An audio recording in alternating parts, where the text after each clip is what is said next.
Good evening, everybody. Welcome back. Traditional versus modern honey extraction, which retains more natural nutrients.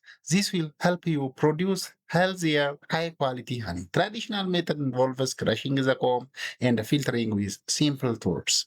It keeps honey very natural because there is not heat and minimum processing, so enzymes, pollen, and nutrients are well preserved. However, it may be less clean and less efficient.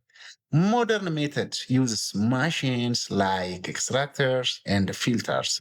It produces cleaner honey and workers faster for large production. But heat and over filtering can reduce nutrients, especially enzymes and pollen.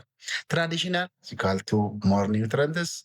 For modern, more hygiene and efficiency. If you want maximum natural healthy benefits, choose traditional. If you want clean and large scale production, choose modern one. But best solution, use modern methods carefully. Avoid overheating and overfiltering. Traditional preserves nutrients, modern improves cleanliness, balance both for the best honey. Thank you for watching. Do not forget to subscribe, like, and share. Thanks.